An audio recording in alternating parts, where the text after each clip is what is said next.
Haziq tutup suis lampu dan baring atas katil. Baru beberapa minit baring, Haziq terdengar bunyi sesuatu dalam bilik air yang pintunya tadi sengaja Haziq buka sikit supaya cahaya lampu bilik air tu dapat menerangi bilik mereka.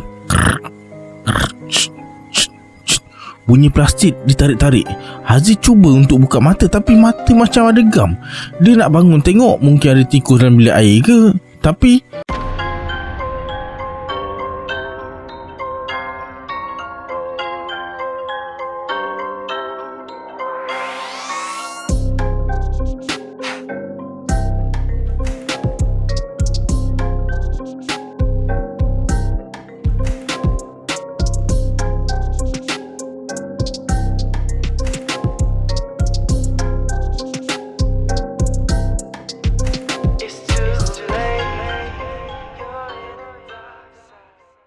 A'udzubillahiminasyaitonirrajim. Bismillahirrahmanirrahim. Assalamualaikum semua, kembali lagi bersama saya Syarul. Terima kasih sebab ada klik video ni. Semoga yang menonton video ni ditambahkan rezeki dan dimudahkan urusan dunia dan akhirat. Okey, dalam video kali ni saya akan kongsikan dua kisah seram tentang gangguan dalam bilik. Satu dalam bilik asrama dan satu lagi dalam bilik hotel. Nak tahu cerita dia macam mana? Tonton video ni sampai habis. Yang belum subscribe, sila subscribe sekarang dan tekan notification bell sekali. Pada sesiapa yang nak join grup Telegram saya diletakkan link dekat bawah ni. Macam biasa, sebelum saya mulakan, jom kita baca selawat Nuri Mubin dulu. Sallallahu Rabbuna ala nuril mubin Ahmad al-Mustafa Sayyidil Mursalin. Sallallahu Rabbuna ala nuril mubin Ahmad al-Mustafa Sayyidil Mursalin. Sallallahu Rabbuna ala nuril mubin Ahmad al-Mustafa Sayyidil Mursalin. Tanpa membuang masa lagi, jom let's jump to Rabak Seram.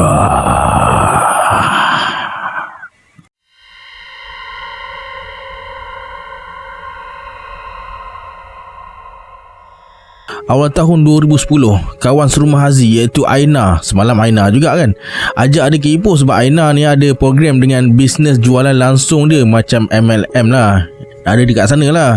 Aina akan bagi ceramah pada downline dan prospek-prospek baru dia.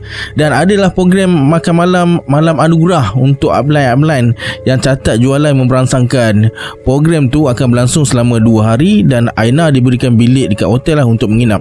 Disebabkan hari pertama bermula pada pukul 9 pagi, jadi Aina diberikan bilik hotel untuk menginap pada malam tu sebelum program hari pertama tu dimulakan. Bermakna mereka akan tidur dekat bilik tersebut untuk 2 malam.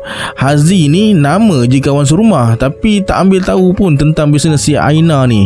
Yang dia tahu Aina jual makanan kesihatan. Tentang pangkatnya Haziq tak pasti sangat sebab dia memang tak minat dan tak ada bakat dalam perniagaan. Hari pertama tu, malam pertama tu, sementara Aina sibuk dengan programnya, waktu siang tu Haziq merayau-rayau lah sekitar Bandar Ipoh.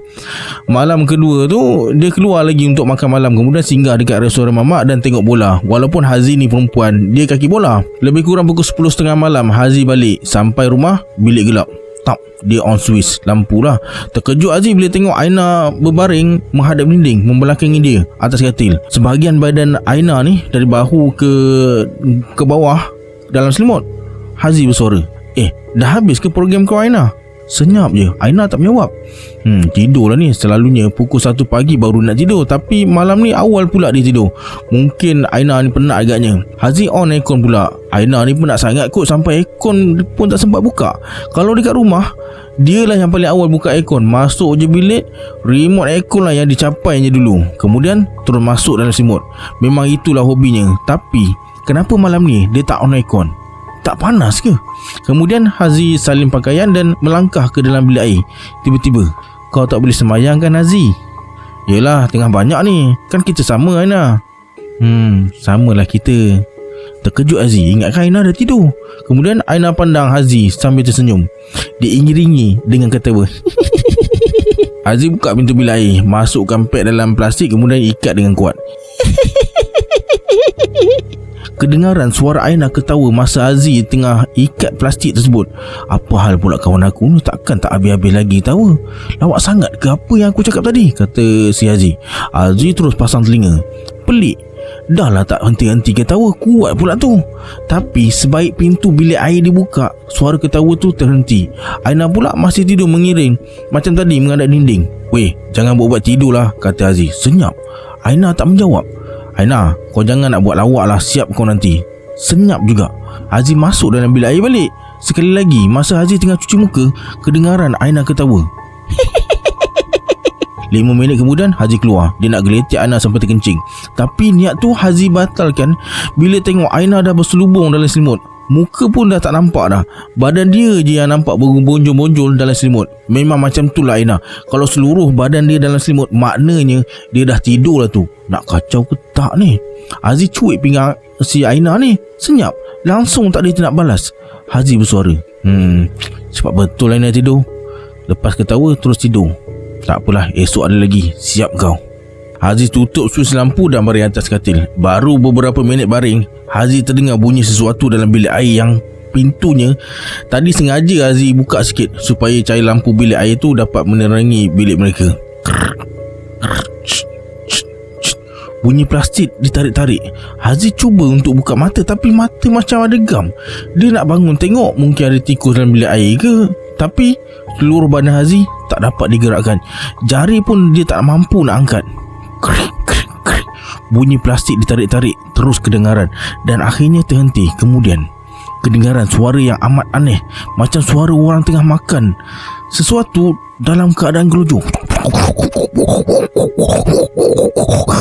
Bunyi plastik dikoyak-koyakkan. Dada Haziq berdebar-debar. Takkan tikus kot. Tak.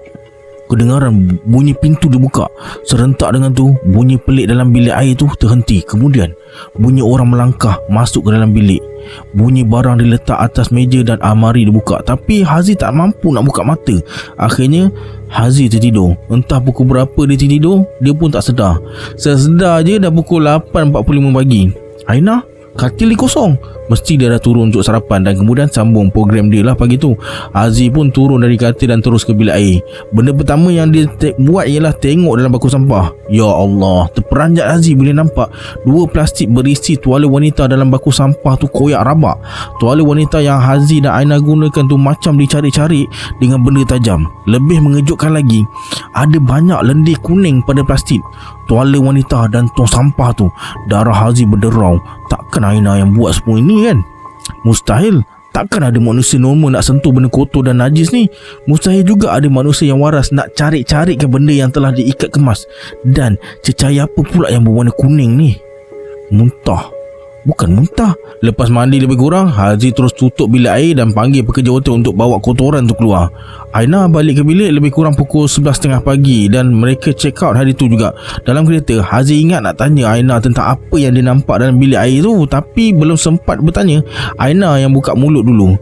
Kenapa kau koyak-koyakkan plastik dan hancurkan pad dalam bilik air tu, Haziq? Bukan kau ke yang buat benda tu? Haziq, apa yang kau cakap ni? Meremang bulu roma aku tau. Kau punya betul Haziq. Semalam aku keluar bilik pukul 7.45 malam, ada dinner. Lepas tu kita orang ada meeting. Aku balik dalam pukul 12.30 malam. Habis siapa yang aku nampak tidur atas katil kau? Siapa yang ketawa tak henti-henti masa aku dalam bilik air tu? Bukan kau ke Haziq? Sebab tu aku tanya kau. Aduh, pening kepala aku Ana. Aku ingatkan kau yang buat benda tu, tapi sekarang kau kata aku pula. Jadi siapa yang buat? Menurut Aina, malam tadi sebaik saja masuk bilik, dia tukar baju, masuk bilik air untuk tukar pad dan terus tidur. Masa dah nak terlena tu, dia terdengar Haziq bangun dari katil. Kemudian sayup-sayup terdengar Haziq bertanya, kau tak boleh semayang kan Aina? Dia nak menjawab tapi tak berdaya. Mata macam ada gam. Kemudian Aina dengar Haziq masuk dalam bilik air. Lepas tu dengar bunyi Haziq koyak-koyakkan plastik yang ada pad mereka berdua tu.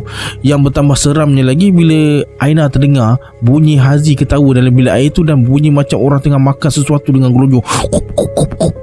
Lepas semua tu berhenti, lebih kurang dalam 2-3 minit, Aina dengar bunyi pintu bilik air ditutup dan Haziq baring semula atas katil. Akhirnya Aina terus terlelap. Pagi tadi masa masuk bilik air, Aina terperanjat bila tengok bako sampah berselerak dan ada lendir-lendir kuning. Tapi sebab nak cepat, dia tak sempat nak bersihkan. Bila dengar cerita pada Aina tu, dada Haziq berdebar. Maknanya kalau macam tu, malam tadi mereka berdua telah dikelirukan. Ada sesuatu yang menyamar sebagai diri Haziq untuk kelirukan Aina dan menyamar sebagai Aina untuk kelirukan Haziq. Dan inilah pengalaman paling pelik yang pernah Haziq alami sepanjang hidup dia.